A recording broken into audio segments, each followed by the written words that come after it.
Nós vamos falar nessa noite sobre a vida de João Marcos, a vida de Marcos, Atos capítulo 12. Glória a Deus. Irmãos, acharam?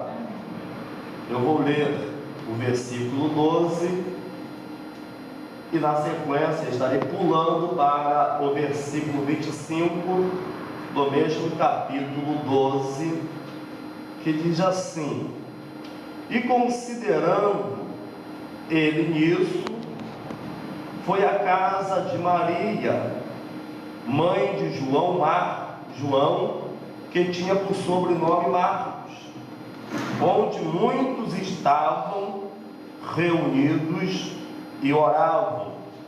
Versículo 25 diz assim: e Barnabé e Saulo, havendo terminado aquele serviço, voltaram de Jerusalém, levando também consigo a João, que tinha por sobrenome Marcos.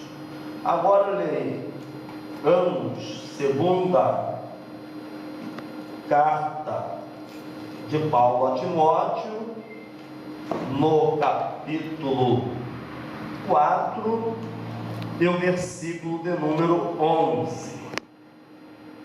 2 Timóteo 4, 11. Diz assim: só Lucas está comigo. Toma Marcos e traze-o contigo, porque me é muito útil para o ministério. Somente esses 3 versículos como pontapé inicial para o nosso estudo de hoje sobre a vida de Marcos. Marcos, nós sabemos pouco sobre a pessoa de Marcos, não é? Existem muitas coisas que nós gostaríamos de saber sobre Marcos e que nós não sabemos, que as Escrituras omitem muitas coisas sobre a pessoa de Marcos. O que nós sabemos pela Bíblia da pessoa de Marcos encontra-se registrado no livro de Atos dos Apóstolos, o livro histórico do Novo Testamento, o livro que conta a história da igreja, que foi escrito por Lucas, e nós encontramos também algumas coisas escritas sobre a vida de Marcos, que está registrada nas cartas paulinas, e também nós encontramos na carta do apóstolo Pedro, na primeira carta de Pedro, uma única referência falando sobre a pessoa de Marcos. Existe aqui no Evangelho de Marcos, no capítulo 14, um acontecimento que muita gente diz que esse acontecimento está se referindo à pessoa de Marcos, tá? Evangelho de Marcos, no capítulo 14, e nos versículos 51 e 52, diz assim: e um jovem o seguia, envolto em um lençol sobre o corpo, nu, e lançaram-lhe as mãos, mas ele, largando o lençol, fugiu nu. Esse acontecimento aqui desse jovem, que aqui quando Jesus foi preso, ele foge e nu, tá? Ele só é registrado aqui no Evangelho de Marcos. O Evangelho de Mateus não registra esse acontecimento. O Evangelho de Lucas também não registra esse acontecimento, e o Evangelho de João também não registra esse acontecimento. Somente Marcos faz menção de um jovem que ele foge largando o lençol e nu. E muitos acreditam que esse jovem aqui seja esse João Marcos, que escreveu o evangelho que leva o seu nome, porém não há nada comprovado, nada escrito nas escrituras de que realmente este jovem seja o Marcos que nós estamos falando aqui nessa noite. Vamos começar apresentando alguns traços biográficos da vida de Marcos, da pessoa de Marcos, coisas que são reveladas na Bíblia Sagrada acerca da pessoa de Marcos, tá? Primeiro, a Bíblia fala de quem ele era filho. Marcos, ele era filho de uma mulher chamada Maria. A palavra Maria no hebraico é a mesma palavra, o mesmo significado de Miriam. E segundo o teólogo Orlando Boyer, a palavra Maria, ela aparece cerca de 54 vezes no Novo Testamento. E esses 54 vezes que o nome Marcos aparece no Novo Testamento, refere-se a pelo menos cerca de 6 pessoas com o nome de Maria, tá? A Bíblia fala de Maria, mãe de Jesus, fala de Maria, irmã de Lázaro, fala de Maria, conhecida como Maria Madalena, tá? Madalena ali não é o sobrenome da mulher. Madalena, ela era de uma cidade chamada Magdala, outros dizem que é Magdala, tá? É por isso que ela é chamada de Maria Madalena. E uma das Marias é essa que aparece aqui em Atos, no capítulo 12, no versículo 12, como sendo a mãe de Marcos, tá? No versículo 12 diz: e considerando ele nisso, foi à casa de Maria, mãe de João, que tinha por sobrenome Marcos, onde muitos estavam reunidos e oravam, tá? Aqui nessa situação em que Pedro, ele estava preso, se você ler a partir do versículo 1 do capítulo 12, você vai ver que o rei Herodes, ele tinha mandado matar Tiago a fio de espada, o apóstolo Tiago, e diz a palavra que ele viu que aquilo agradou os judeus. Então ele manda prender Pedro em uma prisão, em um cárcere, e ele iria matar também Pedro. Mas quando Pedro estava preso dentro de um cárcere, diz a palavra que o povo estava reunido em Jerusalém, na casa de Maria, mãe de João Marcos, estavam orando por Pedro, que estava guardado, preso em uma prisão. E o texto vai dizer que de repente veio-se um anjo do Senhor, guiado por Deus. Ele entra naquela cela onde Pedro se encontrava preso, e diz o texto que Pedro estava dormindo. Diz a palavra que ele tocou em Pedro, as cadeias que o aprisionavam foram quebradas, foram rompidas de forma milagrosa. Então o que acontece? Ele acorda Pedro, e Pedro achava que ele estava tendo uma visão, ou seja, Pedro ainda não tinha caído a ficha que aquilo ali era Deus que estava fazendo milagre para arrancá-lo de dentro daquela prisão e livrá-lo da morte. Diz a Bíblia que ele achava que estava tendo alguma visão, ou seja, ele achava que ele estava sonhando, até que o anjo o arrancou definitivamente da prisão, e o anjo o conduziu para fora. E quando o anjo vai embora, Pedro vai para essa casa de Maria, que estava em Jerusalém, onde o versículo diz que muitos estavam reunidos e oravam.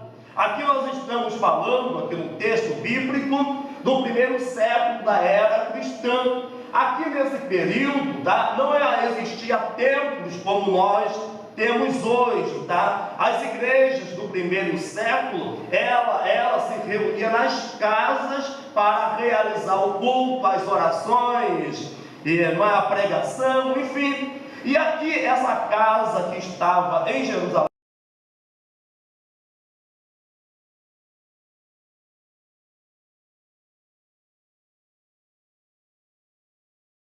grande, espaçosa, e que nessa casa é onde estava o cenáculo de Jerusalém, o cenáculo onde Jesus reuniu com seus discípulos para comer a Páscoa. Lucas capítulo 22 mostra Jesus comendo a Páscoa com seus discípulos, e acredita-se também que nessa mesma casa aqui, essa casa aqui seja onde estava também o cenáculo, não é? Que lá em Atos capítulo 2 vai mostrar que os discípulos estavam lá, cerca de aproximadamente 120 pessoas reunidas, orando, e onde Jesus manda o Espírito Santo, e aqueles aproximadamente 120 crentes que estavam reunidos em Jerusalém, no cenáculo, foram batizados com o Espírito Santo. Acredita-se que aquele cenáculo é essa casa que está falando aqui em Atos capítulo 12 e no versículo de número 12, tá? Ele era filho de Maria, tá? Ele era primo ou sobrinho de Barnabé. Existe a tradução, por exemplo, a minha tradução é a Revista e Corrigida. Se você pegar Colossenses no capítulo 4 e no versículo 10, aqui vai dar algo relacionado à pessoa também de Marcos. Colossenses no capítulo 4 e no versículo de número 10.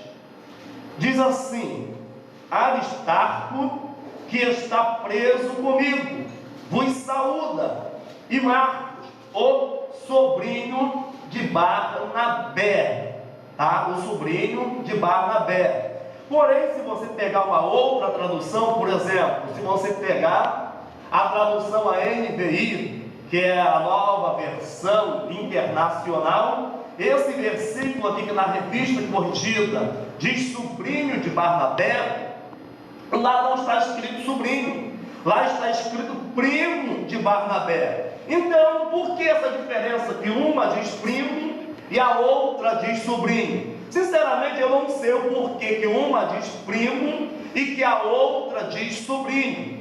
Com isso nós entendemos que Barnabé e Marcos, ele era um parente próximo, tá? Agora, se exatamente era primo ou era sobrinho, eu não sei, porque uma tradução diz primo, uma outra diz sobrinho. Possivelmente, pode ser que aqui tenha um erro, né? Em alguma das versões de tradução dos originais, tá? De quem sabe há um erro de tradução, por isso vem fazer essa diferença de um dizer primo e o outro dizer sobrinho. A Bíblia Sagrada, quanto à sua mensagem, tá? Nela não há contradição, não há divergência.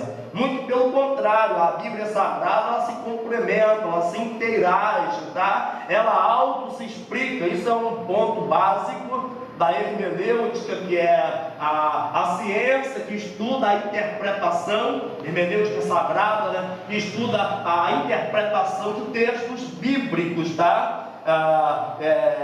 A Bíblia, ela se explica, ou seja, ela auto se interpreta. A melhor forma, mais segura de interpretar a Bíblia é através da própria Bíblia Sagrada, tá? Não há contradição, não há divergência contra a mensagem bíblica, tá? Porém, existe erro de tradução nas Bíblias Sagradas, tá? Existe erro de tradução, e aqui possivelmente deve haver algum erro de tradução, porque não tem como a pessoa ao mesmo tempo ser primo e ao mesmo tempo ela ser sobrinho. Ou ele é primo, ou ele é sobrinho de Barnabé, mas há um parentesco próximo entre Barnabé, tá? E o Marcos, que nós estamos falando aqui nessa noite.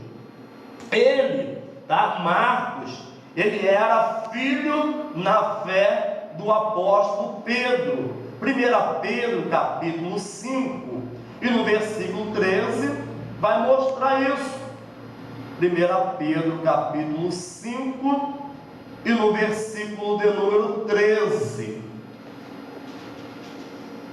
1 Pedro 5,13 diz assim: a vossa coeleita em Babilônia vos saúda, e meu filho Marcos, tá? Filho aqui não tem um sentido literal, no sentido de ser filho biológico, que Pedro era pai de Marcos, no sentido biológico, não. Aqui deve ser entendido como filho na fé. E essa tradução, o versículo que diz aqui, a vossa coeleita em Babilônia, aqui há uma crença muito forte entre os estudiosos da Bíblia, que essa Babilônia, que não é literalmente falando, a Babilônia que fala tantas e tantas vezes lá no Antigo Testamento, a Babilônia aqui, há uma forte interpretação exegética, que aqui seja a cidade de Roma e não Babilônia propriamente dito, tá? E aqui está dizendo que Marcos, ele era filho de Pedro, ou seja, um filho na fé, filho no sentido espiritual, tá? Há uma crença que nós não sabemos exatamente, a Bíblia não mostra quando que Marcos se converteu. A Bíblia não fala acerca da conversão de Marcos, mas há uma crença que Marcos ele se converteu através da pregação de Pedro, e por isso ele é chamado aqui de Pedro, chama de meu filho Marcos, tá? Acredito que se converteu através da pregação de Pedro, e que ele foi discipulado por Pedro e batizado também por Pedro, tá? A Bíblia não registra isso, é apenas uma crença, tá? Que nos ajuda a entender melhor a relação que há entre Pedro e Marcos, tanto é que Pedro aqui está o chamando de seu filho, tá? Por que há uma crença de que Marcos tenha se convertido através da pregação de Pedro, tá? E que tenha sido discípulo de Pedro e batizado por ele?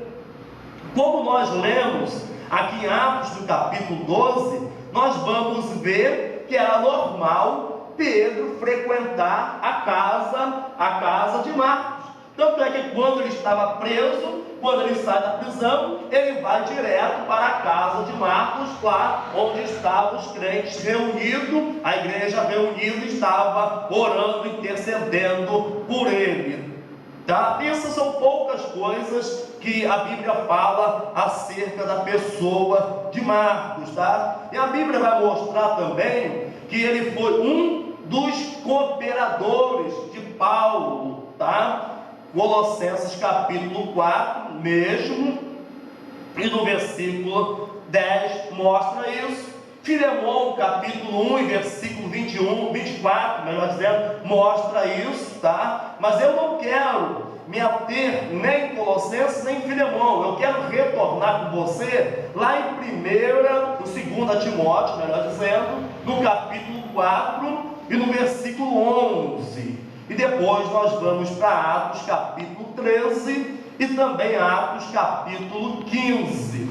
2 Timóteo capítulo 4 e versículo 11, que diz assim: só Lucas está comigo, toma Marcos e traze-o contigo, porque me é muito útil para o ministério. Ou seja, ele foi um aliado fiel, um cooperador fiel do apóstolo Paulo, estava sempre pronto a atender a direção, as ordens dadas por Paulo para o ministério. Isso em um certo ponto, tá? Que ele está dizendo aqui: toma Marcos e traze-o contigo, porque me é muito útil para o ministério, tá? Mas esse Marcos que aqui está sendo chamado de Paulo, que me é muito útil para o ministério, tá? Lá atrás Paulo o havia abandonado. Atos capítulo 13 e versículo 13, tá? Nós vamos fazer uma comparação aqui de Atos capítulo 13 e versículo 13 e Atos capítulo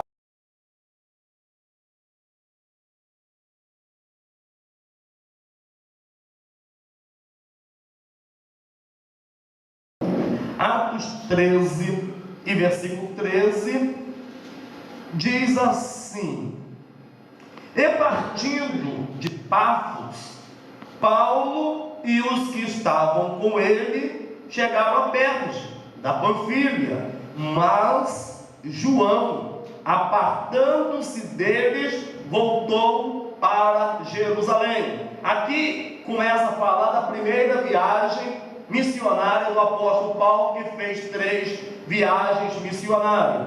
E aqui ele estava junto com Barnabé e também com João Marcos, que era parente próximo de Barnabé. E eles fizeram a primeira pregação muito bem, Marcos estava junto. Quando eles partiram para uma outra cidade, o que acontece? O versículo vai dizer que Marcos, apartando-se deles, voltou para Jerusalém, ou seja, voltou para a tua casa, voltou para a casa da tua mãe, voltou para a tua família, voltou para a sua própria igreja, não quis avançar na obra missionária com o apóstolo Paulo e com Barnabé. E o versículo, Atos capítulo 15 e versículo 38, ainda falando, né, da obra missionária, Atos 15, versículo 38 diz assim: mas a Paulo parecia razoável que não tomasse consigo aquele que desde a Panfilha se tinha apartado deles, e não nos acompanhou naquela obra. Atos 13, versículo 13, nós vemos que João Marcos, ele abandona os missionários, abandona a obra missionária e volta para Jerusalém. Quando chegamos aqui em Atos capítulo 15, que eles já estavam projetando para uma segunda viagem missionária, Barnabé e Paulo estavam ali tendo uma contenda, uma discussão entre eles. Barnabé, que era parente próximo de Marcos, queria levar Marcos com eles na viagem missionária. Porém, Paulo não quis, Paulo rejeitou a Marcos para que Marcos não fosse junto. Aí ali vai haver uma contenda entre eles, nós vamos falar mais sobre isso lá na frente. E qual é a comparação que eu quero fazer? Que aqui em Atos capítulo 15, no versículo 38, está mostrando que Paulo está rejeitando Marcos como missionário, está rejeitando Marcos como companheiro de missão. Mas quando chega lá na segunda carta de Paulo a Timóteo, no capítulo 4, no versículo 11, aqui próximo ao martírio de Paulo, que deu, segundo os historiadores, entre 67 e 68, mais ou menos, da era cristã, onde no Império, na época do imperador Nero, tá, que era um tirano, endemoniado, terrível, um homem que odiava crente, que fez muita desgraça para com a vida dos crentes, matou muitos crentes. Quem conhece a história sabe disso. Inclusive ele meteu fogo nas cidades de Roma, nas favelas, cidades pobres, e condenou os crentes. Ele botou fogo nas comunidades e disse para o povo que eram os crentes, porque os crentes pregavam e ensinavam que aqueles que não tivessem encontro com Jesus ia morrer e ia ser condenado ao fogo do inferno. E ele, aproveitando isso, já criou uma estratégia para acusar os crentes. E por volta do ano 67, 68, ele mandou matar Paulo, tá? Paulo foi martirizado, diz que foi decapitado em Roma, e nesse período aproximadamente também o apóstolo Pedro foi crucificado de cabeça para baixo. Mas aqui no final da vida de Paulo, Paulo preso, já sabia que a qualquer momento ele ia sofrer o martírio. Ele começa a escrever e lembrar dos seus cooperadores. Sabe o que acontece? Aí aqui ele vai dar testemunho que Marcos, que ele havia rejeitado lá atrás, era muito útil para o seu ministério. Ou seja, por algum momento, por alguma razão, Marcos, ele se acovarda, ele larga a mão da obra missionária, ele volta para casa, mas ele não abandonou a fé, ele permaneceu crente em Jesus. E em um determinado momento da história, que a Bíblia não mostra como isso aconteceu, mas aconteceu, houve uma reconciliação entre ele e o apóstolo Paulo, e agora ele vai se tornar um fiel seguidor do apóstolo Paulo. Aquele que lá atrás disse: não, deixa esse rapaz de lado,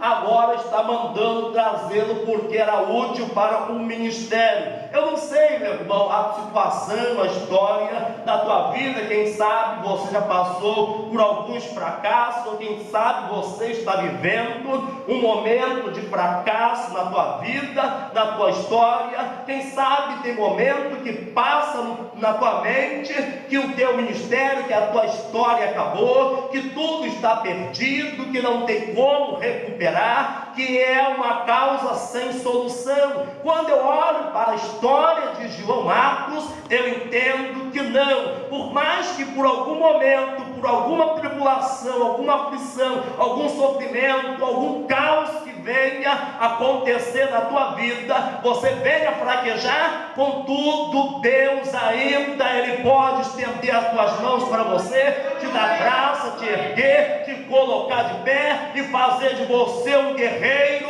um herói, um campeão na presença de Deus. Você pode glorificar o nome do Senhor?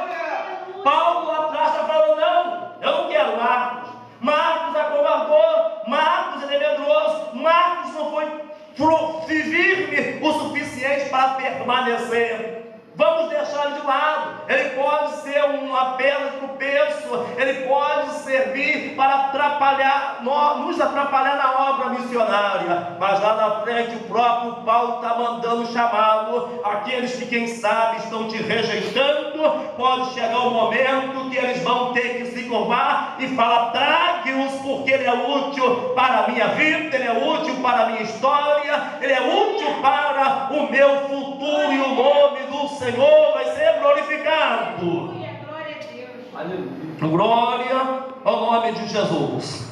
Agora nós vamos falar sobre alguns lados do traço biográfico de Marcos, porém é oculto. É oculto por quê? É oculto porque a Bíblia não revela, tá? Nós não podemos afirmar categoricamente uma coisa que a tradição diz, que a história diz, que os teólogos dizem, que os intelectuais dizem, que porém não está escrito, não está registrado na Bíblia Sagrada. Tudo quanto está registrado na Bíblia você pode falar com segurança, porque a Bíblia normalmente ela é fiel. Mas aquilo que a história diz, que a tradição diz, que os pesquisadores dizem, pode vir acompanhado de algum erro, porque são homens, são falíveis. O único livro que é livre de erro é a Bíblia, porque os escritores foram todos inspirados divinamente pelo Espírito Santo. E homem nenhum, mas após fechar o cânon sagrado,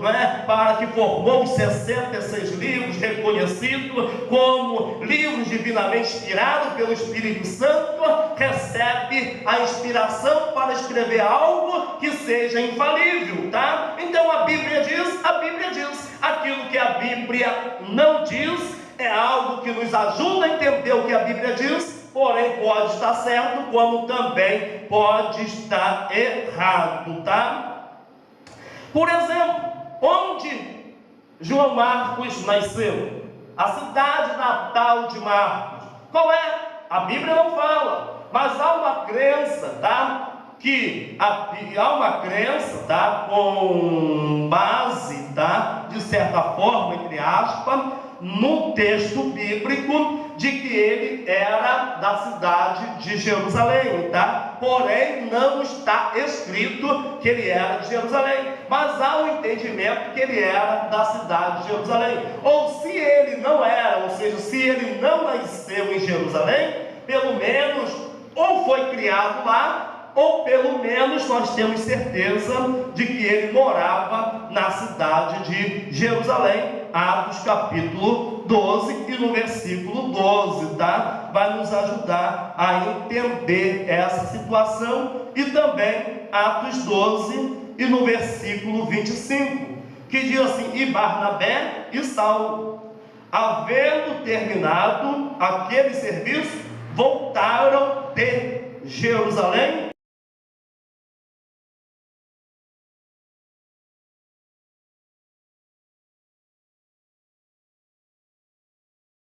era da cidade de Jerusalém, tá? Pode ser que ele tenha nascido em Jerusalém.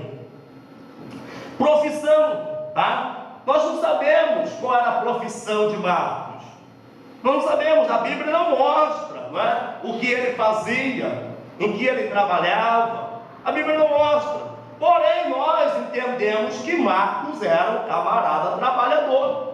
Por que nós entendemos que Marcos era um homem, uma pessoa, um jovem trabalhador? Meu irmão, você acha que Deus vai chamar alguém para a obra que não gosta de trabalhar? Se um camarada ele não é eficiente para suprir as suas próprias necessidades, se ele não tem coragem de trabalhar para ter o que comer, o que se vestir do teu próprio suor, você acha que Deus vai confiar a causa espiritual a uma pessoa que vive por aí como andarilho, desocupado, que não gosta de fazer absolutamente nada? É lógico que não, meu irmão. Trabalho é bênção de Deus. O trabalho quem criou foi Deus. E tem muita gente equivocada por aí que diz que trabalho, tá? Que o trabalho é consequência do pecado. Eu já vi pessoas falar que trabalho é maldição. Em momento algum a Bíblia diz que trabalho é maldição, trabalho é bênção de Deus. E antes da Bíblia falar de pecado, a Bíblia vai falar de trabalho. Antes de falar de pecado, vai falar de trabalho. Quando Deus fez Adão e Eva e colocou no Éden, sabe o que acontece? Os homens, eles não tinham pecado. Adão e Eva não havia pecado. Mas lá no versículo 15 do capítulo, versículo 15 do capítulo 2 de Gênesis, vai dizer que Deus os colocou no jardim do Éden para lavrar a terra, ou seja, Deus colocou no Éden para trabalhar. Trabalho é bênção de Deus, tá? Quando nós percorremos a história sagrada, a história bíblica, em que Deus chamou homens para realizar grandes obras da parte de Deus, né? Homens que foram grandes desbravadores da fé, homens que são ícone do Evangelho, ícone da história de Deus em relação ao homem. Você vai ver que Deus vai sempre escolher alguém que está envolvido no trabalho, sempre ocupado em fazer alguma coisa. Êxodo capítulo 3, quando Deus vai chamar Moisés para ir ao Egito libertar os filhos de Israel, diz a palavra em Êxodo capítulo 3 que Moisés estava apacentando as ovelhas de Jetro, seu sogro, quando Deus se manifesta para Moisés e chama Moisés e fala para ele que tinha uma missão para ele de ir lá no Egito para libertar o povo que estava sofrendo como escravo, clamando por uma libertação. Quando nós olhamos para a história bíblica, que Deus vai levantar alguém para libertar Israel da escravidão, do sofrimento, do jugo da servidão que já durava 7 anos. Em Juízes capítulo 6, lá estava Gideão trabalhando, malhando trigo no lagar, com medo dos midianitas, porque ele sabia que os midianitas, se vissem ele trabalhando, ia vir e ia tomar o trigo dele. Lá estava Gideão malhando trigo no lagar escondido. De repente diz a palavra que o anjo do Senhor aqui não é um dos anjos, mas é uma teofania. Há uma crença quase que singular entre os estudiosos que esse anjo é o próprio Cristo pré-encarnado se manifestando no Antigo Testamento. Aqui é uma teofania. A palavra teofania é formada por duas palavras gregas: tel, no grego, Deus, e fania, manifestação ou revelação. Teofania, manifestação ou revelação de Deus. E ele malhando trigo, Deus fala com ele que era para ele ir libertar Israel das mãos dos midianitas e também das mãos dos amalequitas. Quando Deus vai mandar Samuel ungir Davi como rei para a sucessão de Saul no trono de Israel, lá estava o garoto lá no meio do deserto, no campo, sei lá onde, trabalhando, cuidando das ovelhas de seu pai. Foi ele que Deus escolheu para ser o próprio rei de Israel. Quando Jesus vai chamar os discípulos, eles estavam pescando. Chama Mateus, estava na coleteria trabalhando como publicano, recebendo impostos, enfim, tá? Quando Deus manda Elias ungir a Eliseu para ser profeta em seu lugar, diz a Bíblia que ele vai ao encontro de Eliseu. 1 Reis capítulo 19 registra isso. Lá estava Eliseu trabalhando num campo, lavrando a terra com as 12 juntas de bois. Oh, glória ao nome do Senhor. Deus não tem negócio, meu irmão, com preguiçoso. Deus não gosta de vagabundo. Quem gosta de preguiçoso é o capeta, é o diabo, é o demônio que não tem o que fazer. Mas Deus, ele só chama pessoas que sempre estão comprometidas com alguma coisa. Deus fala para ele: larga esse negócio aí, porque eu tenho um negócio melhor para você. Oh, glória ao nome de Jesus. Aleluia. Então Marcos, meu, a Bíblia não fala a profissão dele. Você acha que ele era um desocupado? Se ele fosse um preguiçoso qualquer, um malandro, ele ia fazer o que ele fez? É lógico que não ia fazer coisa nenhuma. Não sabemos, mas acreditamos veementemente que ele era um camarada trabalhador, tá? A idade, João Marcos, a Bíblia não fala a idade dele, mas porém há um entendimento, tá, muito forte de que ele era jovem, era um rapaz novo, tá? O estado civil de Marcos. Marcos era casado? Não sei. Marcos era solteiro? Também não sei.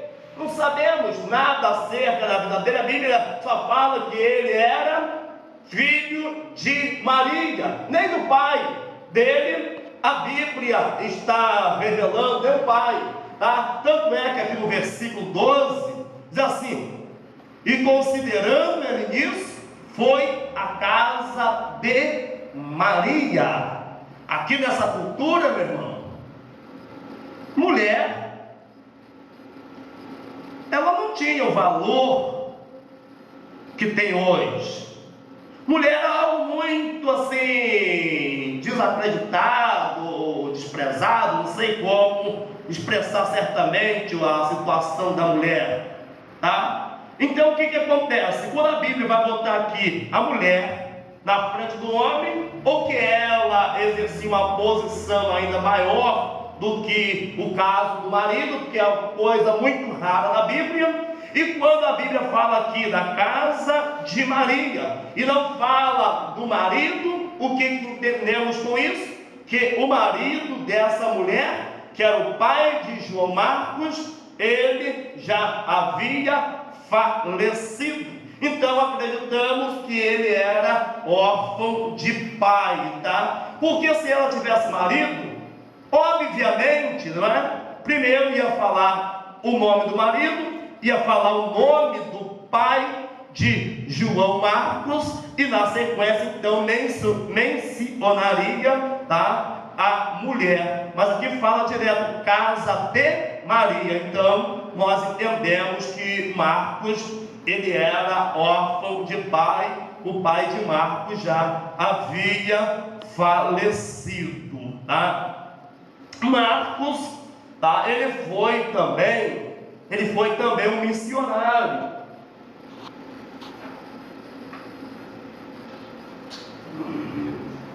Ele foi também um missionário, acompanhou Paulo e Barnabé na primeira viagem missionária.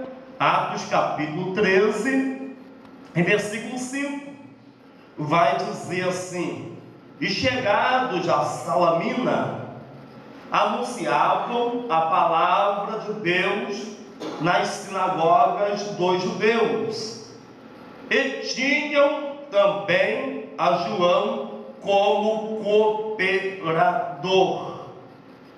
E anunciavam a palavra de Deus nas sinagogas. Aqui está falando da primeira viagem missionária.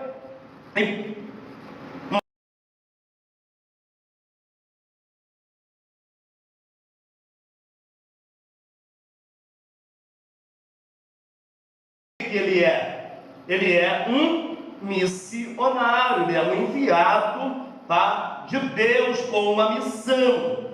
E diz o texto que eles pregavam, anunciavam a palavra de Deus nas sinagogas dos judeus, tá? Sinagoga nada mais e nada menos é do que a igreja dos judeus, tá? A Bíblia fala no Novo Testamento, o Antigo Testamento fala muito pouco, mas aqui no Novo repetidamente de sinagoga, os evangelhos, livro de Atos, as cartas, enfim, não é? Fala com frequência de sinagoga. Quando nasceu a sinagoga? A sinagoga ela nasceu no período que o povo de Israel foi para o cativeiro. Quando eles estavam no cativeiro, tá? Longe de Jerusalém, que era o lugar da adoração, tá? O templo de Salomão havia sido destruído por volta de 586, mais ou menos, antes de Cristo. E lá no cativeiro, tá? Eles sentindo a necessidade de ter um lugar para reuniões, lugar para os cultos, então eles construíram as sinagogas, tá? Eles construíram a sinagoga. Aos sábados a sinagoga ela servia como culto, tá? Para o lugar de culto, servia como a igreja. Eles se reuniam para a leitura, para a oração, para aprender a palavra. E nos dias de semana a sinagoga ela servia como escola. As crianças se reuniam nas sinagogas para estudarem durante a semana, e aos sábados era realizado o culto nas sinagogas, tá? E segundo o que a história nos ensina, é que em todo local que houvesse pelo menos 10 famílias judias, ali podia levantar uma sinagoga para o culto daqueles judeus que moravam ali naquele lugar, tá? E o texto vai dizer que lá estava Paulo, estava Barnabé e estava também João Marcos como cooperador na primeira viagem missionária.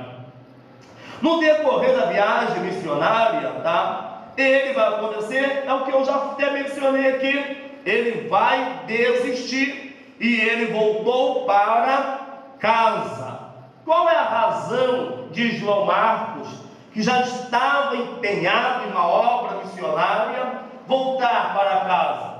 A Bíblia, ela omite a razão, o objetivo, o porquê, tá? De João Marcos ter abandonado a obra missionária e voltar para casa. E isso deixa em aberto, um precedente para que várias vertentes sejam colocadas como possibilidade ou como uma razão possível de João Marcos abandonar a obra missionária e retornar para casa, tá?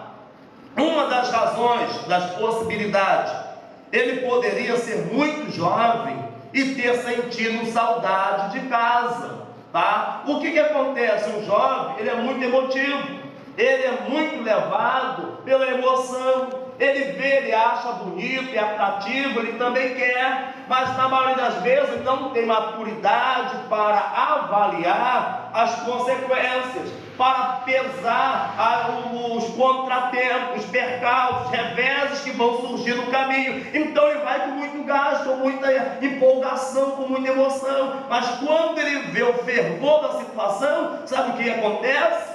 A dúvida vai bater, o medo vai tomar conta, a saudade de casa. Meu irmão, em casa tudo é mais fácil, lá tudo é difícil. Pessoas que acham que tem um chamado para ser um missionário, que vive dizendo para A e para B, feito um idiota, que ele é um missionário e que Deus não quer eu parar dentro de igreja, que Deus me chamou, que o homem não reconhece. Ele não tem noção do que ele está fazendo, do que ele está falando. Porque quando a pessoa tem consciência de que Deus chamou ela para uma obra como essa, se ela puder, ela corre. Se ela puder, ela se esconde. Se ela puder, ela fala: Senhor, envia outro no meu lugar. Mas quando a pessoa não tem noção do que está falando, sabe o que acontece? Ela vai para aquilo que ouve, ela é emotiva. Aí ela vai com uma empolgação, com gás. Você fala: esse aí, ele está pronto para ser batizado pela fé. Esse aí nunca mais volta para casa. Esse aí vai ficar velho no campo, vai morrer no campo missionário. Mas quanto menos você espera, o determinado missionário está voltando para casa pedindo arrego. Lá o negócio é muito difícil, não dá mais para mim não. Certamente Marcos partiu com Paulo, com Barnabé, com muito entusiasmo, com muita empolgação, mas de repente ele fala: epa, eu estou retornando, eu vou voltar para casa do meu pai. Uma das possíveis razões pode ser que ele era ainda muito jovem, muito novo, tá? E por isso preferiu retornar para casa, tá?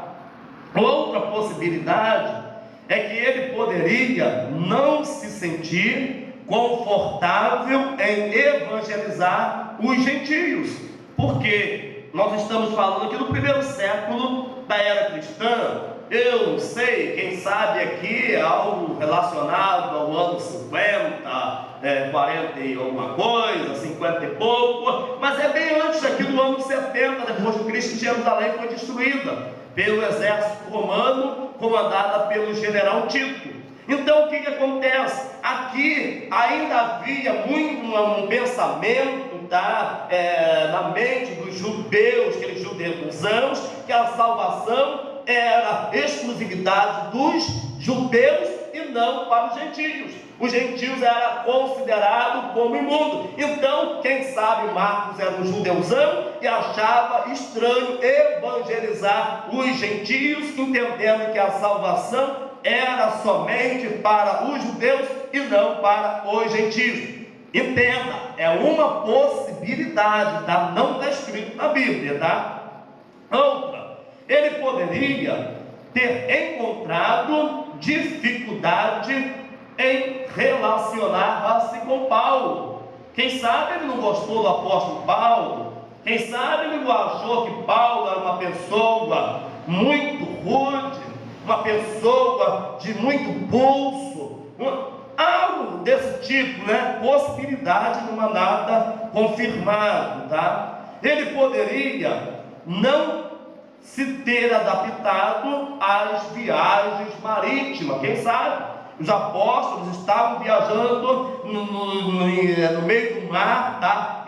Nas embarcações da época. Quem sabe ele achou aquilo muito difícil, foi um transtorno para ele, tá? Outra possibilidade, ele poderia ter receado enfrentar os embates que se apresentavam no caminho, tá? Sempre que alguém se dispuser em fazer a obra de Deus, ele pode se preparar para os embates, para os contratempos, para os percalços, para os espinhos, para os reveses dessa vida, tá? Tanto as dificuldades no mundo natural, como também, tá, as investidas de Satanás que vão se multiplicar contra a vida daquele que se dispõe a fazer a obra de Deus. Enquanto a pessoa é crente, está parado, assentado no banco, vem aos cultos normais da igreja, participa do culto, depois vai para a sua casa, é uma coisa.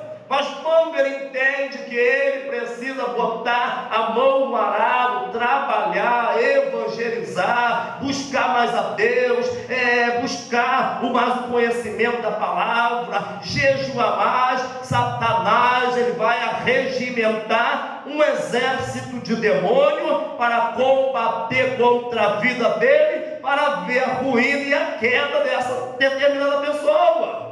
Por que muita gente começa com muito gás, com muito entusiasmo, e de repente você vê aquela pessoa triste, frustrada, deprimida, não é? Eu ouvi alguns anos atrás, eu era bem novo convertido, um novo convertido, mais novo convertido do que eu, ele no entusiasmo danado, ele disse: se o diabo se apresentar para mim, eu pego ele pelo chifre, enterro a cara dele de chão adentro.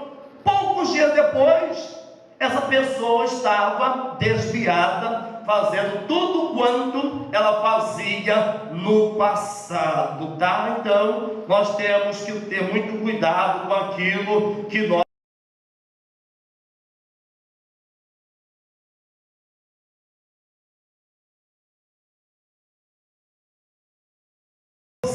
a resistência dos judeus, dos gentios, enfim, e aos contratempos, tá? As tentações, os dardos satânicos se levantaram também contra a vida dele. Glória ao nome de Jesus, tá? E foi por causa da desistência de Marcos que Paulo o rejeitou.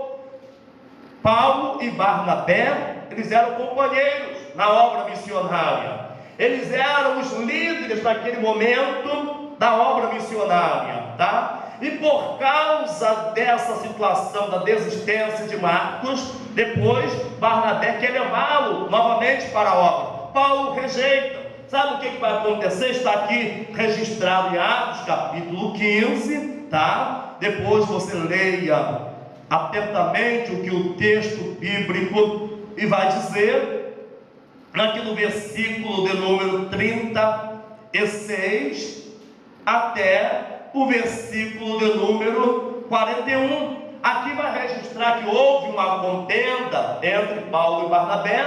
E sabe o que acontece? Paulo e Barnabé, eles se dividiram. Um foi para um lado e o outro foi para o outro lado. Irmãos, Paulo e Barnabé eram homens de Deus, porém eles eram homens, eles eram ser humano, e discórdia é coisa normal de ser humano. Eles, por causa da situação da discordância, por causa de João Marcos, se levariam ou não levariam, porque um queria levar e o outro não queria. Sabe o que acontece? Agora se divide. E houve com essa divisão de Paulo e Barnabé maior resultado para a obra de Deus. Isso aqui não dá ênfase para ninguém dividir uma igreja. O camarada, ele é membro de uma igreja e por uma razão que ele discorda, ele começa a se fazer de vítima para levar aqueles que estão sob a responsabilidade com ele para fundar um novo ministério e faz uma rebelião. Aqui não dá ênfase para ninguém fazer uma rebelião. Ninguém tem direito de dividir a igreja de Cristo. A igreja de Cristo tem que ser uma só e viver unida, tá? Porém, aqui nessa situação, eles dividiram, um foi para um lado e o outro foi para o outro. Agora, em vez de ter apenas um grupo trabalhando na obra missionária, agora tinha dois grupos trabalhando na obra missionária. Paulo pega Silas e leva com ele como companheiro, e Barnabé, ele não desiste do teu parente do João Marcos e leva contigo, investe João Marcos, dá a mão para João Marcos e vai trabalhar com João Marcos. A obra de Deus não pode sofrer por causa de pensamento contrário que pode haver entre mim e você. Deus, ele é o Senhor da obra, meu irmão. A obra é dele, a glória é dele, a obra é dele, a obra é dele. Aleluia. E esse acontecimento, nós observando essa história, nós aprendemos aqui algumas lições. A primeira lição que eu aprendo com isso é que a igreja, ela precisa ter o cuidado, tá?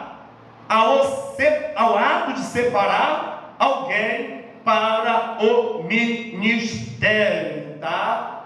Existe muito líder destruindo a vida de muitas pessoas que têm o chamado de Deus para ser um grande profeta de Deus, um grande instrumento na mão de Deus, um grande pregador da palavra, porque em vez de preparar, em vez de discipular, em vez de investir, ele bota a mão na cabeça do garoto, derrama o azeite, você tem um chamado, você é um presbítero, você é um evangelista, você é um missionário. Aí sai uma garotada por aí, responsavelmente, que não sabe nem o que está fazendo, com uma pastinha do lado, dizendo: agora eu sou um missionário, agora eu sou um pastor, agora eu sou um presbítero, enquanto na verdade eles deveriam estar, quem sabe, cantando louvor na mocidade da igreja, ou quem sabe deveria estar num seminário para aprender um pouco mais sobre a Bíblia. Mas o camarada irresponsavelmente botou a mão na cabeça porque ouviu uma profecia, ouviu uma revelação, e agora já diz que o garoto é uma coisa que ele não está preparado para ser. Não, nós temos que ajudar. Ajudar é uma coisa, carro não ajuda ninguém a crescer e não ajuda ninguém a chegar absolutamente a lugar nenhum. Isso é coisa muito séria. E eu quero ler um versículo na primeira carta a Timóteo. Aliás, vou ler rapidamente 2 versículos. Está na primeira carta, no capítulo 3 e no versículo 6, e na sequência estarei lendo 1 Timóteo, capítulo 5 e versículo 22. 1 Timóteo 3,6 diz assim: porque, está errado aqui, estou na segunda carta, 1 Timóteo, capítulo 3 e versículo 6: não neófito, para que, ensoberbecendo-se, não caia na condenação do diabo. Não neófito. 1 Timóteo 5,22: a ninguém imponhais precipitadamente as mãos. Vou repetir: a ninguém imponhais precipitadamente as mãos, tá? Nem participes dos pecados alheios, conserva-te a ti mesmo puro. E aqui é uma carta pastoral, e Paulo está ensinando acerca da responsabilidade que tem que ter quanto ao ato de separar alguém, tá, para o ministério. Aí você vê às vezes um rapaz, um moço, um jovem, ele tem um chamado de Deus, porém não está no tempo para ele ser enviado para uma obra, não está no tempo dele receber a imposição de mãos, tá? Porque há uma diferença entre o chamado e o tempo dele ser enviado. Quando Deus fala o chamado, Deus está dizendo para a pessoa: eu quero que você se prepare, porque eu tenho um negócio para fazer na tua vida e através da tua vida. E a pessoa que entende que ela tem um chamado, a primeira coisa que ela tem que fazer é se preparar, porque Deus chama, tá? Mas Deus só envia quando a pessoa estiver preparada. Deus não faz nada antes da hora. Quem faz é o homem, mas Deus não, porque Deus é ordeiro, Deus não é paterneiro, não é bagunceiro, como tem muitos cabeças de vento pensando por aí não, tá? Então, a igreja tem que ter cuidado, tá? No ato de separar alguém para o ministério, para não chegar na igreja, consagra hoje o camarada, o que você é? Eu sou presbítero. Amanhã ele chega para o pastor, pastor, não tem chamado para esse negócio não. Pastor, quero voltar a ser membro. Aconteceu agora recentemente, uma situação, numa reunião de ministério que eu estava participando, um rapaz, uma pessoa, não sei quem é, se é um senhor, um rapaz, eu não sei quem é a pessoa, eu sei do ato, do acontecimento. Ele era um auxiliar de trabalho, tá? Porque para quem não sabe, auxiliar de trabalho é alguém que é separado, fica lá auxiliando, tá? O diaconato da igreja, para então ele ser separado, colocado na posição de diácono, tá? E ele foi levado precipitadamente ao ministério, ao presbitério. E ele, depois de um tempo, eu não sei quanto tempo levou, ele chamou o dirigente e falou: por favor, eu gostaria de que o senhor permitisse para que eu possa exercer a função que eu vim exercendo, porque eu reconheço que eu não estou preparado para ser um presbítero. Aí o dirigente levou a situação para a matriz, conversou com o pastor presidente falou: tá bom, a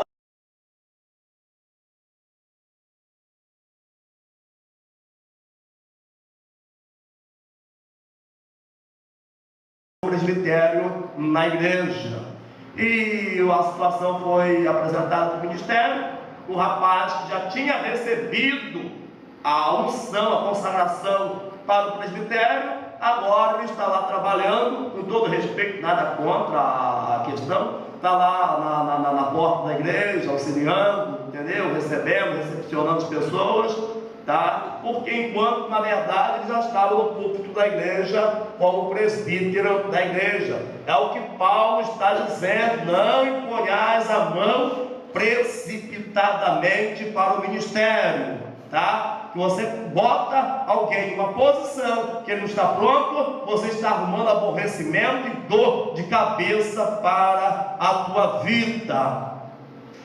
Segunda coisa que nós observamos aqui é o cuidado, tá, que tem que ter com aqueles que por alguma razão querem abandonar o ministério ou a fé, porque tem situações que a pessoa passa na vida e que faz a pessoa chorar, a pessoa sofre tanto, e que devido ao sofrimento ela fica uma pessoa fragilizada.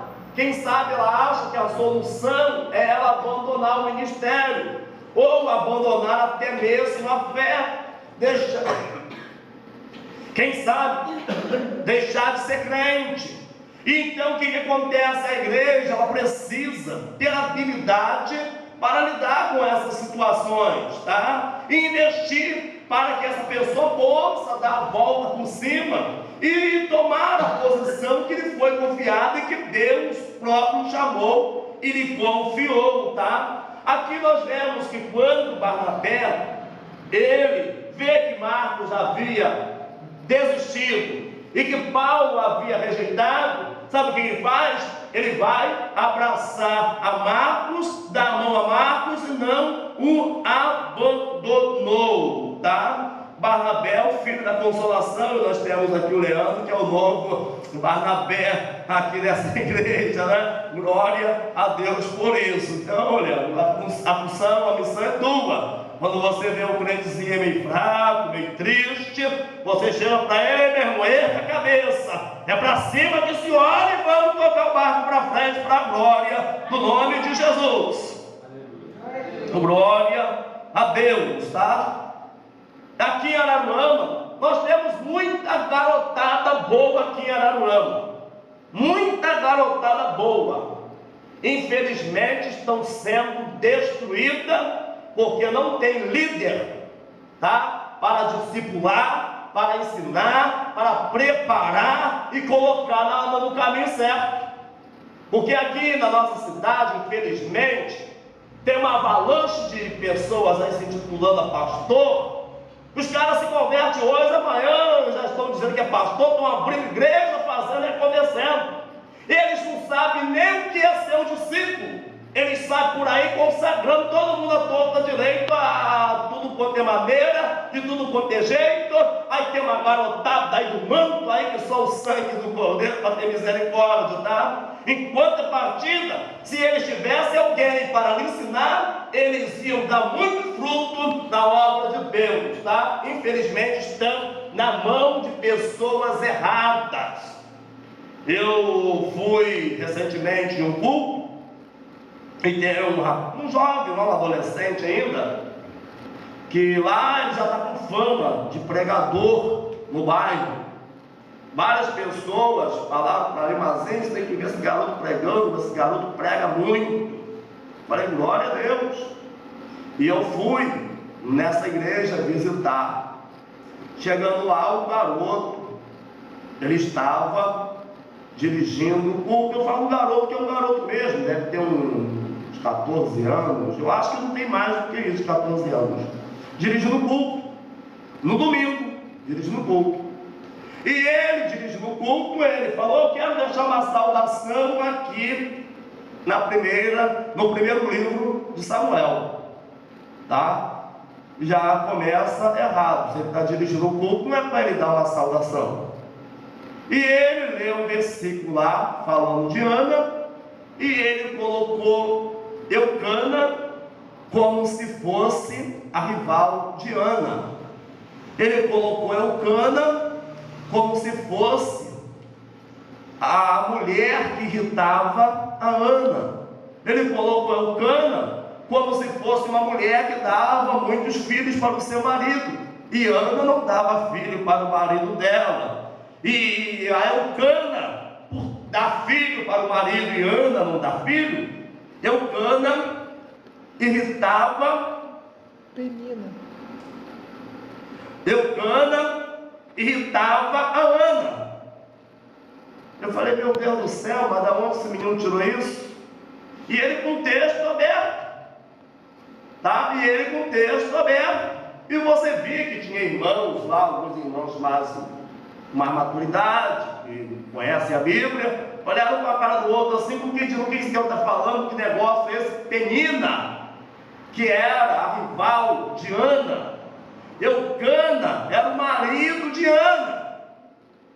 E eu fiquei pensando, meu Deus do céu, como é que já estão dando título de pregador para um garoto nessa situação?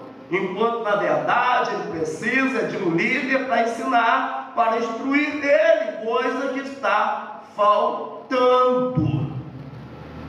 Aí eu cheguei para ele, falei, vou ver se eu consigo de uma forma ajudar esse garoto. Não é da minha igreja, também não posso ficar se metendo assim adoidadamente. E eu cheguei para ele, abracei ele, comecei a conversar com ele, falei para ele, você gosta de ler? Aí ele foi e falou para mim, ó, eu só gosto de ler a Bíblia, livros, esse negócio eu não gosto de ler não. Tá? E se você pensa em ser pregador e você acha que você só tem que ler a Bíblia, o conselho que eu te dou, desista de ser pregador. Desista de ser pregador. A Bíblia, ela é o fundamento da pregação. A Bíblia, ela é o cerne da pregação.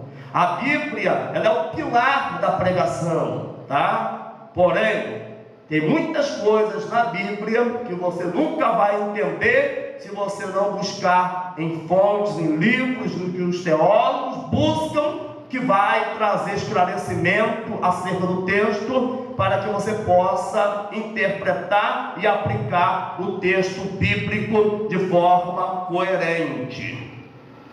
E eu, com jeitinho, conversei com ele, falei, rapaz, mas o que eu estou falando é você ler um livro. É um livro que conta a história bíblica, é um livro que tem bastante referência bíblica. Você vai ler, junto com o livro, você vai estar lendo também a Bíblia. Se for assim, eu me leio. Eu falei, eu vou te dar uma apostila para você. Tem muito texto bíblico lá, você pega a apostila, vai lendo a apostila e vai conferindo os versículos na Bíblia. Deve ter umas 3 semanas aproximadamente que eu dei a apostila para ele. E pelas redes sociais eu perguntei a ele se ele havia gostado da apostila. A resposta dele foi: rapaz, eu não botei nem a mão na apostila ainda, tá? É um exemplo que tem muito garoto bom, e o garoto tem chamado de Deus. O garoto tem tudo para ser um grande pregador, tem tudo para ser um grande pregador. Porém, estão lançando ele na hora errada, tá? Não tenha pressa de querer crescer, não tenha pressa de querer galgar alguma posição. Não pode simplesmente ficar parado. Vai devagar. Quem vai correndo, chega. Como pode cair e se machucar? Quem vai devagar, chega. E com menos risco de cair e se machucar. Que Deus te abençoe, te livre e te guarde desse mal, e no nome de Jesus, tá? Glória ao nome do Senhor. E Marcos, tá? Ele foi também, ele é aceito, tá? Como o autor do primeiro evangelho que leva o seu nome, tá? Quando você pega aqui a Bíblia Sagrada, você abre o Novo Testamento, você não acha primeiro o Evangelho de Marcos, você acha o Evangelho de Mateus. Porém, dentro do original, tá? O primeiro Evangelho que foi escrito foi o Evangelho de Marcos, e ele serviu de inspiração e de fonte de consulta, segundo a história,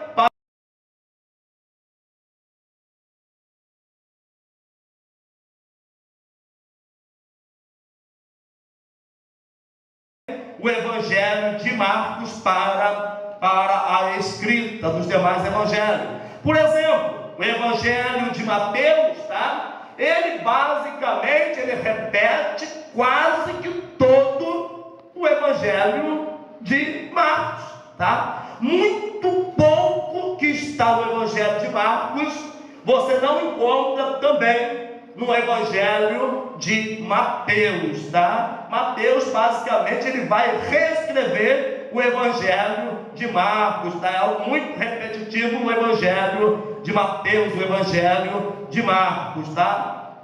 Quando nós falamos que Marcos é o autor do Evangelho, não existe uma única referência bíblica que comprove que Marcos seja o autor do Evangelho que leva o seu nome, tá? Porém, é testemunho, tá? Dos pais da igreja confirmam que Marcos é o autor. Quando se fala de pais da igreja, está se referindo àqueles homens que foram sucessores diretos dos apóstolos, tá? Por exemplo, Eusébio de Cesareia, o historiador da igreja, ele confirma que Marcos é o autor do Evangelho de Marcos. Papias, bispo de Hierápolis, tá? Também é um outro que confirma que Marcos foi escrito, o Evangelho de Marcos foi escrito por Marcos, por João Marcos, tá? Irineu também é outro que testemunha, tá? A autoria de Marcos quanto ao Evangelho que nós temos na Bíblia. Tertuliano, tá? E Clemente também, esses homens, eles dão testemunho de Marcos como o autor do Evangelho de Marcos, apesar de não haver nada escrito, tá? Entende-se, tá? Que Marcos escreveu um Evangelho que leva o seu nome, tá? Em Roma, na cidade de Roma. E Marcos escreveu o Evangelho de Roma e para os romanos, tá? Segundo a Bíblia de Estudo Pentecostal, os estudos da Bíblia de Estudo Pentecostal, tá? A intenção de Marcos era fortalecer os alicerces da fé dos crentes romanos, e, se necessário fosse, inspirá-los a sofrer fielmente em prol do Evangelho, oferecendo-lhes como modelo a vida, o sofrimento, a morte e a ressurreição de Jesus. Glória ao nome do Senhor. O Evangelho de Marcos, tá? Ele foi escrito por volta de 55 a 65, mais ou menos, da era cristã, segundo a história, né? E segundo Eusébio de Cesareia, Marcos foi o primeiro a registrar, foi inspirado, tá? A registrar a pregação e ensino de Pedro. Você encontra isso no livro História Eclesiástica de Eusébio de Cesareia, tá? Na página 62, tá? Entende-se que Marcos, ele foi inspirado a registrar a pregação e os ensinos de Paulo, porque nós já falamos aqui que tudo consta que ele foi filho da fé, foi discípulo do apóstolo Pedro, tá? E ele ouviu a pregação de Pedro e registrou a pregação e os ensinos de Pedro. Ou seja, então o Evangelho de Marcos, ele é uma pregação que foi ministrada por Pedro e que Marcos, ele recebeu a inspiração do Espírito Santo para registrar, e hoje está aí como um dos livros da Bíblia para nos ensinar. Marcos, em seu Evangelho, ele foca mais aquilo que Jesus fez do que aquilo que Jesus ensinou. Marcos, ele não foca os ensinamentos de Jesus, ele não foca a pregação de Jesus. Marcos, ele foca aquilo que Jesus fez de forma milagrosa pelo poder de Deus. Quando você lê o Evangelho de Marcos, que tem apenas 16 capítulos, você acha 18 milagres registrados em Marcos, que foi realizado por Jesus, mas você acha apenas 4 parábolas dita e ensinada por Jesus. Ele foca mais no serviço do que no ensino. Por quê? Porque ele está escrevendo para os romanos, que era um povo guerreiro, um povo de fazer, um povo de acontecer. Então ele vai mostrar que Jesus é aquele que faz, e pouco ele vai se preocupar em falar com o ensino, porque os romanos não eram voltados para a área do ensino. Se ele fosse escrever para os gregos, aí ele focaria muito mais no ensino. Por quê? Porque os gregos são amantes do saber. Os gregos, eles amam o conhecimento, tá? Mas Marcos não está escrevendo para os gregos, está escrevendo para os romanos. Então ele vai focar na agressividade do ministério de Jesus, que é um ministério poderoso, de poder, de milagre, de libertação, de destruição das obras do inferno. Ele está mostrando: Jesus é o guerreiro, ele é aquele que faz, com ele as coisas acontecem, o nome do Senhor é glorificado. Aleluia. Aleluia. A história de Marcos, ela é fascinante. Estou já concluindo, tá? Ela nos ensina que mesmo que a pessoa seja rejeitada por um grande homem de Deus, contudo, ela não é rejeitada por Deus. Quem sabe a tua história, meu amigo e meu irmão? Nenhum homem de Deus olha para você e consegue ver que você é alguém que tem um futuro na obra de Deus. Quem sabe olha para você e diz: esse aí tem chamado para coisa nenhuma não. Mas Deus, ele é aquele que a ótica que ele tem de enxergar é diferente da ótica do homem. Lembra quando Samuel foi ungir Davi como rei? Ele chega na casa de Jessé, e ele olha o irmão de Davi e fala: certamente está perante o Senhor aquele a quem ele me enviou para ungí-lo como rei. Deus falou: não, Samuel, não atente para a sua aparência, nem para a sua estatura, porque eu não vejo como o homem vê. O homem vê o que está diante dos olhos, mas eu olho para o coração. Deus não te vê como o homem te vê, meu irmão. Deus te vê como ele mesmo quer te ver. O homem olha para você e decreta algo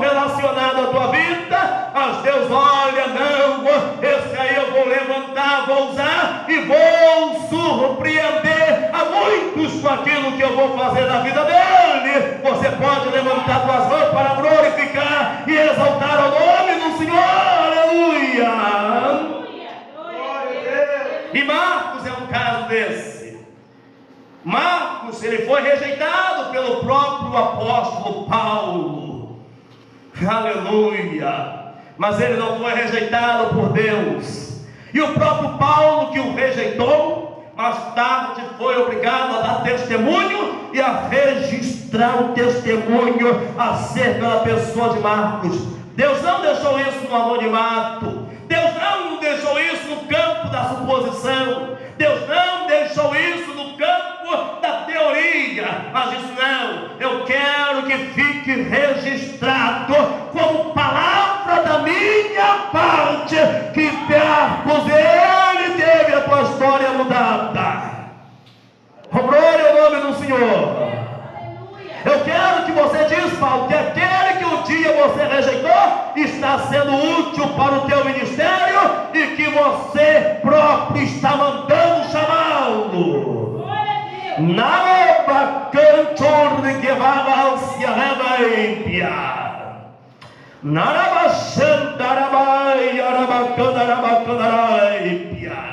Vamos nos colocarmos de pé, nós vamos fazer uma oração.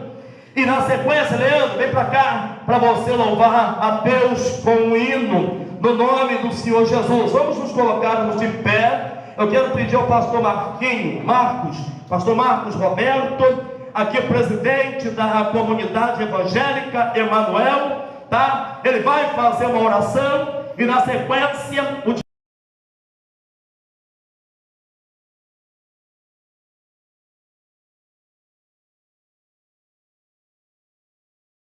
Marcos, faça essa oração em nome do Senhor. E na sequência eu já peço que o Senhor passe para o Leandro louvar a Deus com o hino.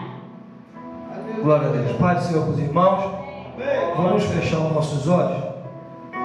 A certeza que Deus, Ele está conosco aqui nessa noite. Pai, nós te louvamos, Deus, te glorificamos, Senhor. Te adoramos, Deus, na beleza da tua santidade.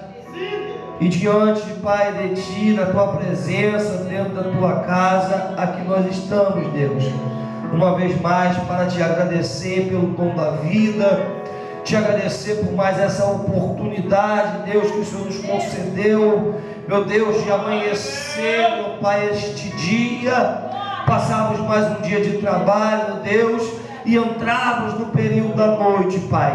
Queremos nessa noite Te louvar porque estamos se alimentando da Tua palavra, estamos, ó Deus, aprendendo mais de Ti. É a única fonte, Deus, que nos traz a fé, porque a Tua palavra diz que a fé vem pelo ouvir e ouvir a Tua palavra, Senhor. É a fonte também que nos traz a libertação, ó Deus, aquilo que nos faz, ó Deus, desprender deste mundo, meu Deus, que é a Tua palavra que diz: conhecereis a verdade e a verdade vos libertará. E a mesma é alimento, ó Deus, para a nossa alma, para que venhamos manter de pé, para que venhamos manter fortalecido, para que venhamos dar saúde espiritual, meu Deus, para poder estarmos firmes nesses últimos dias, a qual muitas pessoas têm estado de pé como pessoa, mas têm estado morta como servo, morta como obreiro, morta, ó Deus, como uma pessoa que não tem mais sonho,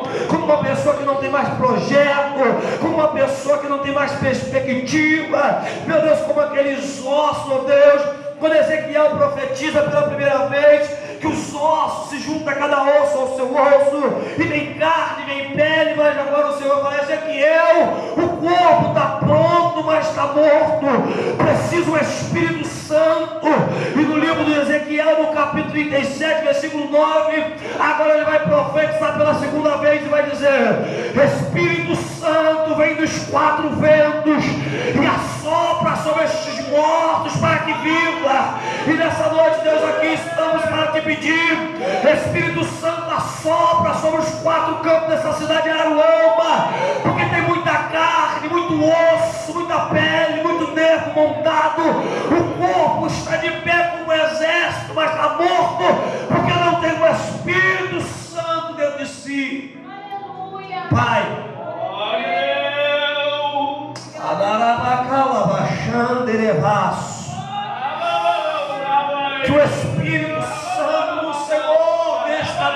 nós, Pai. Não queremos simplesmente ser um corpo montado, um corpo que anda perambulando para lá e para cá, mas que Satanás, quando olha, vê que está morto. Aleluia. Mas queremos, Deus, ser um corpo, Pai, cheio do Teu Espírito Santo. Queremos ser uma casa onde o dono dela está dentro, que é o Teu Espírito, Pai. Que nessa noite, Deus, a unção do Teu Espírito Santo, que a Tua glória, Deus, que a paz do Teu Espírito Santo esteja dentro de nós. Que o cansaço dessa vida não venha nos vencer. Que os problemas dessa vida não venham nos parar. Que o desemprego desses últimos dias, Pai, não venha esfriar a nossa fé. Até porque a Bíblia diz que o justo nos últimos dias viverá da fé. Que toda batalha espiritual, ó Deus, a igreja venha vencer. Que todo principado, que toda potestade, ó Deus, que todo demônio escondido, ó Deus, venha ser revelado, venha estar nu diante daqueles, ó Deus, que é sensível, Pai, e está cheio da Tua presença, Deus. Que nenhum macumbeiro, Deus, que nenhum macumbeiro fique de pé diante de um servo. Oh, aleluia! Que nenhum propósito de Satanás fique de pé, Pai, e um crente, Pai, caído. Que nenhum dos projetos de Satanás vingue e o crente dê errado, Pai. Louvado seja o Teu nome. Teu Espírito Santo, Deus, nos últimos dias, Pai, venha nos incomodar, Senhor, e nós devemos estar sensíveis. Se tem alguém agora, ó Pai, no meio da tua caminhada, passando uma batalha espiritual, de repente, como o Teu filho falou aqui, pensando em desistir, pensando em retroceder, pensando em parar, pensando em abandonar, meu Pai, eu tenho certeza que a oração ela está sendo feita aqui dentro, mas quem sabe a consequência dela vai ser, Pai, na vida de alguém lá fora. Visita alguém nessa noite, ó Deus, que está pensando, meu Pai, em jogar tudo pro alto. Aleluia. Quem sabe até mesmo um pastor, glória a Deus, que um dia assumiu um compromisso por amor à Tua obra, Pai. aleluia. E nos últimos dias não tem aguentado o peso da responsabilidade. Pai, sustenta a Tua igreja, sustenta os líderes. Que toda obra do inimigo, Deus, seja repreendido, Pai. Como Tu disse para Pedro, Pedro, sobre esta pedra edificarei a minha igreja, e as portas do inferno não prevalecerão contra ela. Pai, nessa noite eu Te agradeço por tudo. Em nome do Pai, em nome do Filho e do Espírito Santo. Amém.